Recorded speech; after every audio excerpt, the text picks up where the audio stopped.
My most famous proverb is where two or three of the Lord's people are gathered together, sooner or later, there's a mess. In some ways, the pressure is off. We don't have to perform for Him. He does the performing in us and through us.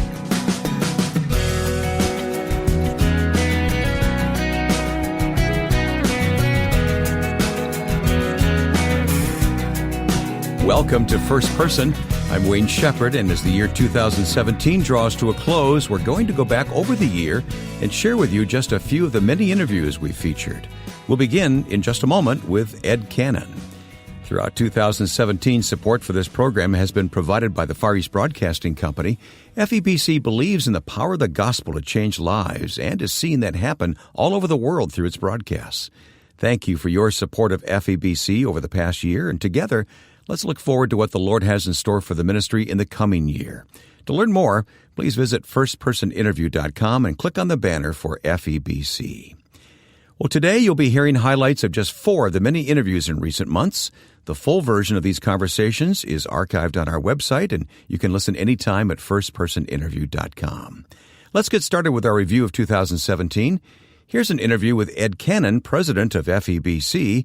Ed tells about the over 2 million who respond to the ministry each year. That's a lot of stories, and every one is just as rich as the previous one.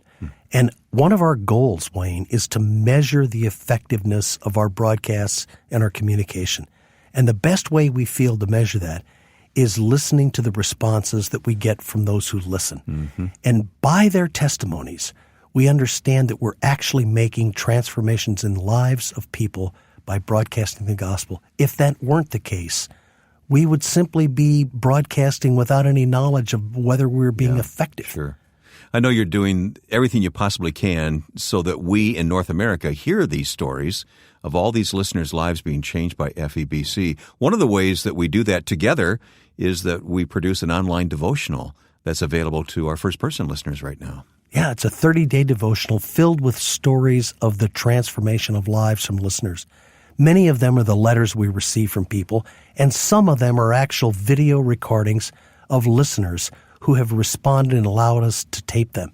Those video recordings demonstrate what it's like to live in a country like Kyrgyzstan or Cambodia or the Ukraine and understand the difficulties.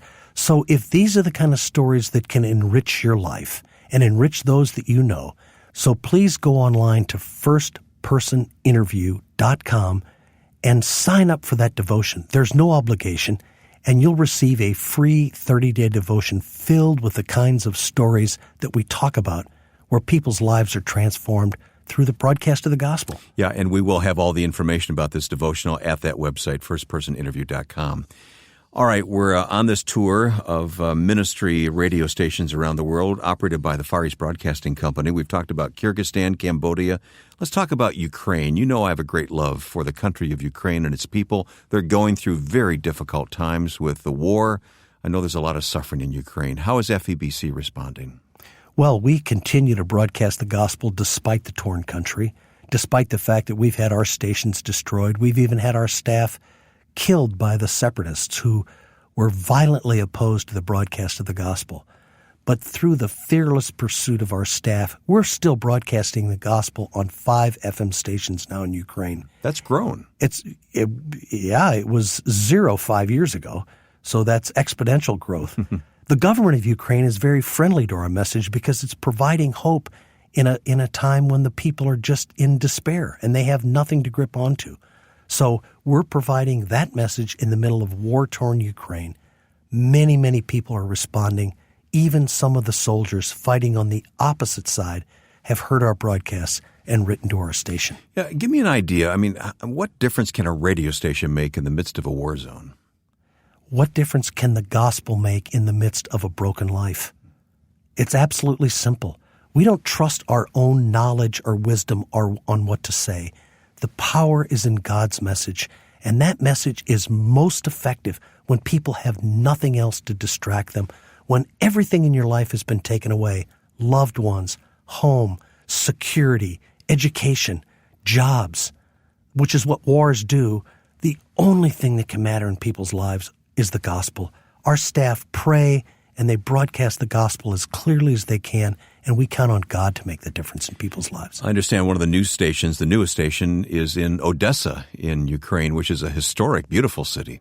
It's a beautiful city, very torn with difficulties, strife, corruption. A lot of ethnic differences there. And yet the gospel speaks across all those differences, bridges all those gaps, corresponds all those differences in culture. We'll talk about some more countries in just a moment, but when you look at the whole, what's on your heart about FEBC's broadcast these days? You know, it seems like when you look at the world today, everyone's thinking about all the troubles, terrorism, the European Union struggles, economic struggles, the difficulty in Syria, the difficulty with North Korea. It's all challenging. But yet what I see is a world that's still in need of hope and probably in a position, Wayne, where they're more receptive to hearing the gospel and hearing the truth. So our staff worldwide are prayerful and encouraged that as we continue to stick to our goal, our mission, which is to proclaim the gospel of Jesus Christ, this is a world that's in need and will hear and will respond. Ed Cannon is president of the Far East Broadcasting Company and tells such great stories of the gospel ministry. Let's continue these highlights of the past year on First Person. Here's Evie Tornquist Carlson, one of the earliest contemporary musical artists. Talk about some of those songs you sang, songs like Mirror and yeah. I mean, there's so many that I could mention, and so many people listening right now could probably remember many of the lyrics of those songs, but those were very special to you, weren't they? Well, again, the folks at Word Records were really in tune to what type of music I could connect with. I'm not a singer-songwriter. I've only written in all these years one song myself that was recorded, but all the other tunes have been songs that others have written. Anyone can go online to YouTube, and you are a YouTube star today. I mean, so many of your songs are there, and singing at places like the Billy Graham Crusades, and it's marvelous to see you there online. Well, again, that was the open door after open door. Years and years and years ago, there were two wonderful guys by the name of Phil and Louis Palermo. Oh, the Palermo brothers, of course. Yes, the Palermo brothers. They were in Minneapolis, but they did a lot of ministry throughout the Midwest and particularly in the Chicago area. And those dear men that are now with the Lord, and their wives are also with the Lord, somehow they got a hold of one of my first, I believe it was my very first record, which was done when I was 14. It was a custom record, so I borrowed $1,800 from my dad and funded that and paid him back as soon as we got to selling some records. And the Palermo brothers got a hold of that record. And they were the ones that called Cliff Barrows from the Billy Graham Evangelistic Association and said, "You got to hear this gal, you got to hear this gal." And I think Cliff, who now is with the Lord as well, would have, in fact, I think he said to me, strictly to sort of silence these dear men, I needed to listen to that record. And he did, and he called, spoke with my mom and said, "We've got a Billy Graham crusade coming up in the early 70s, this would have been, in Brussels, Belgium, called Eurofest, which was for young people throughout all of Europe." And he said, "We're having musicians from different countries come and represent their country for the different nights of music. Could we ask Evie to come and sort of represent Norway?" Because to clarify, I am fully Norwegian and my husband is fully Swedish. So amazing things happen when Norwegians and Swedes get together. And it's a miracle that we've stayed friends all these years. But anyway, that was the beginning of a wonderful, wonderful relationship with Cliff Barrows, with Dr. Billy Graham, with Bev Shea, and the entire team, which really became sort of like a Bible school experience for me as a young gal, because I went to Belgium and represented Norway, sang some songs, and Cliff said, please come to our next crusade in the United States, which was Seattle, Washington.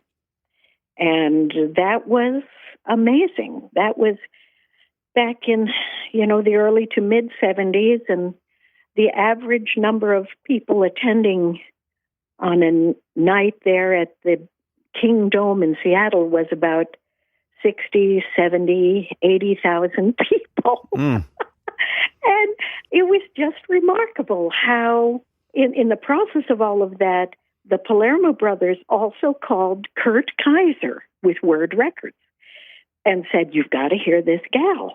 And they had nothing to gain to bang on people's doors like they did, but bless their hearts. And I am so thankful for how God used them and how willing they were. And they became like a family to our family.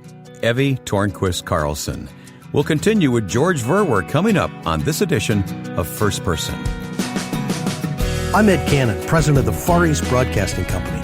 We've produced a number of storytelling videos of God at work in the lives of FEBC listeners living in difficult circumstances. To see these videos and to be encouraged in God's Word, please visit firstpersoninterview.com and sign up for our 30-day online devotional. It's easy and there's no obligation. You will love seeing and hearing stories of people's lives being saved through the gospel message. Go to firstpersoninterview.com. Let's continue our review. My conversation now with George Verwer. And I have many friends who were in school with you at Moody Bible Institute, and they've told me about the Verwer fervor at the time. But did it go back prior to Moody? When did you come to know the Lord? Yeah. Oh, yeah. It went back before I got to Moody, because really the crisis was a Billy Graham meeting in New York City. I wasn't from a Christian family. We had Christian values in a small way, and I had good parents if you measure parents on a human level. But Jesus was not in the equation. And it all changed through the prayers of a woman who heard about me. I'd broken into a house. The police had caught me. I wasn't stealing, but they had other ideas, and people were talking about me. So she put my name on her, what I call Holy Ghost hit list, and prayed not only that I'd become a Christian, but she prayed I'd become a missionary. And she never even spoke to me about it. And sent me a Gospel of John through the post. That was a big factor. I was a reader. I was starting into a mild form of porno at that time. And then Billy Graham came for a one-night meeting with Jack Wurtston, converted band leader, Word of Life guy. Mm-hmm. And that night in Madison Square Garden really set the fire. And I can say honestly, the fire has always been there. In the first year or two, there was a lot of struggles. I was a baby Christian. I don't think the fire in terms of in-depth spiritual reality was there, but the beginnings of it were there. And you knew a change had happened in your life. Yeah, and I had also, after a few weeks reading a booklet, literature and radio ministry played a big role in my life. Donald Gray Barnhouse on the radio. Mm-hmm. And then I was one of the first ones to get a ministry on records. In fact, I sold them door to door here in Wheaton. But then my friend, I let him do it instead.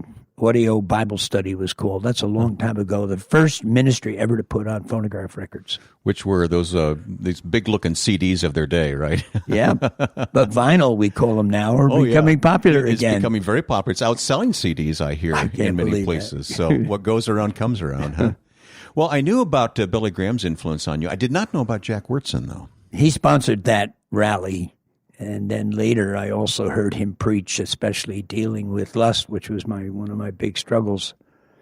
So that was all a combination there in New York City. 2 years later, when Billy came for the big campaign, I was then hiring buses from my church parking lot and started nights of prayer in my hometown. That was a radical change in your life then. Yeah, that was the beginning of this whole prayer movement, which has been a vital part of our own movement, the prayer nights all over the world, prayer days. And that continues to this day. We're celebrating our 60th year since three of us went to Mexico. And that was from Maryville College because of Mexico, because of this man I met at Maryville, Dale Roton, who became like a mentor and friend. Yeah, I've met him here in town. Yeah, well, he graduated from Wheaton. He went to Wheaton, but he influenced me. But I chose Moody because I wanted to be in the city. I didn't want to be in the suburbs like Maryville College because my passion wasn't firstly study, actually. It was evangelism. Yeah. When did the vision for OM come into being?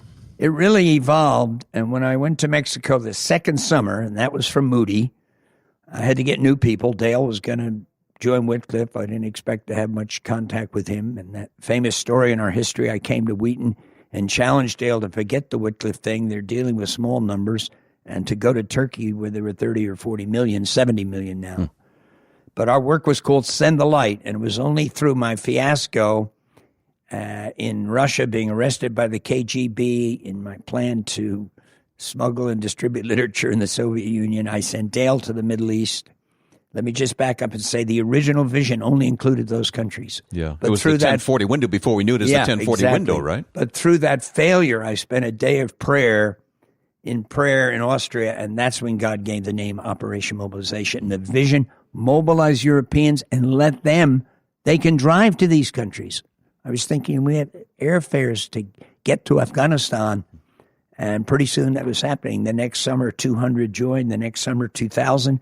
And since then, and this is not an exaggeration, 200,000 have served with OM. Wow. Of course. One woman prayed. Of course, Logos Hope is a part of that as well, an important part of that today. Yeah. That came a little later, after driving to India in those vehicles and always looking at the water, taking vehicles across the English Channel. I first went to Europe on the Queen Elizabeth.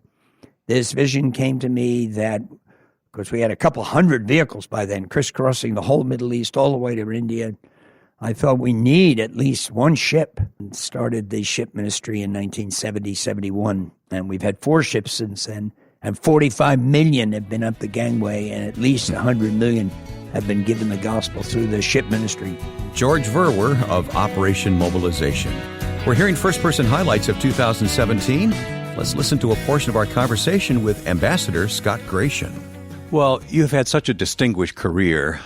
Let's talk about the Air Force. You are a general, retired, yes. U.S. Air Force. When did that career start? You were a pilot, right?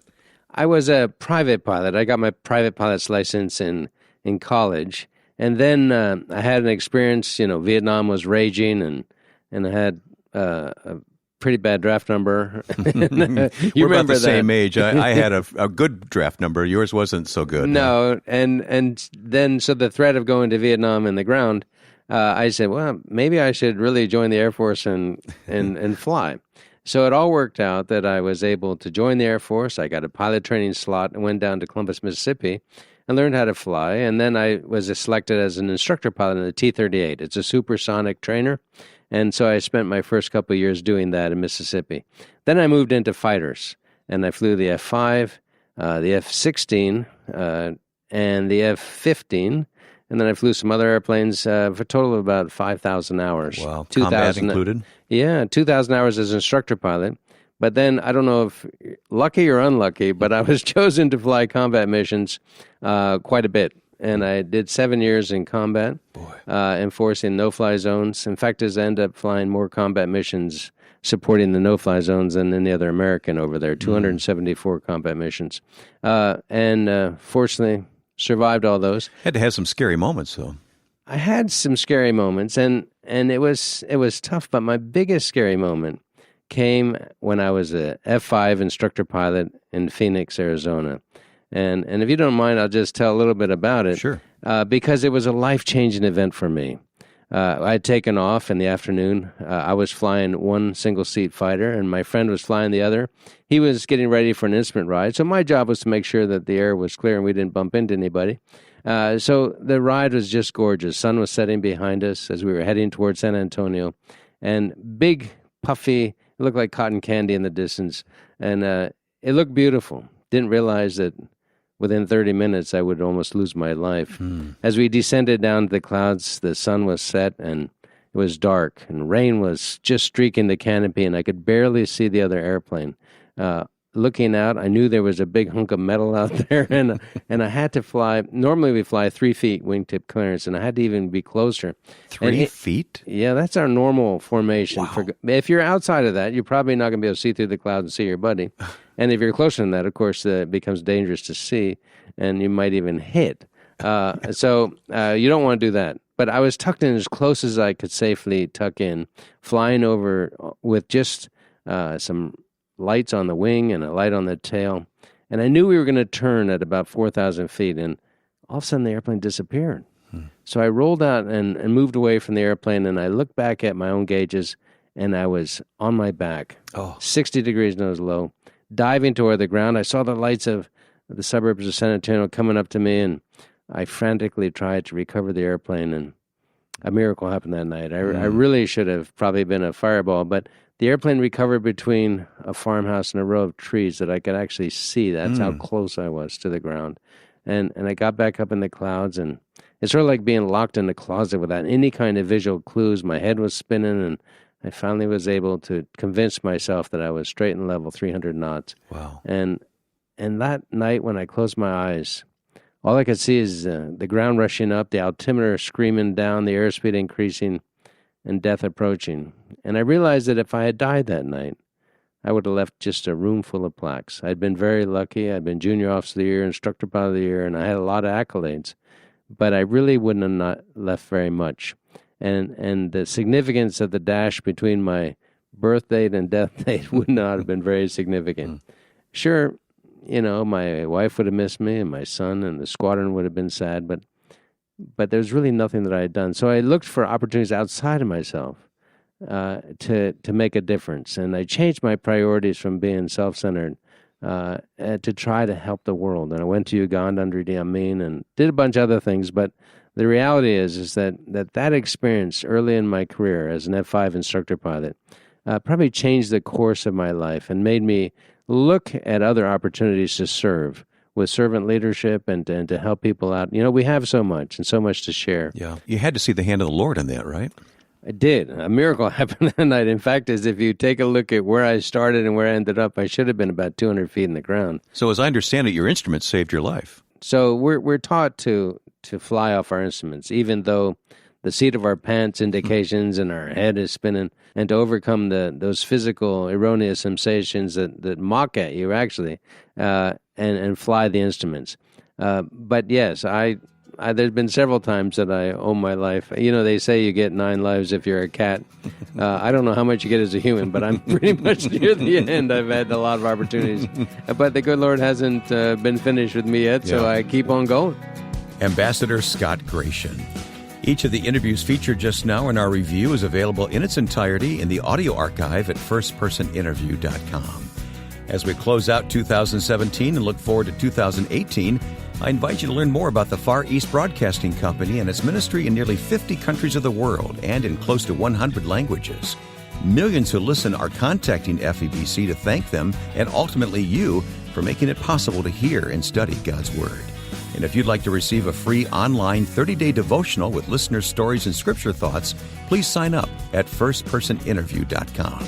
The devotional would make a great start to the new year. firstpersoninterview.com. Well, Happy New Year, and with thanks to my friend and producer Joe Carlson, I'm Wayne Shepherd.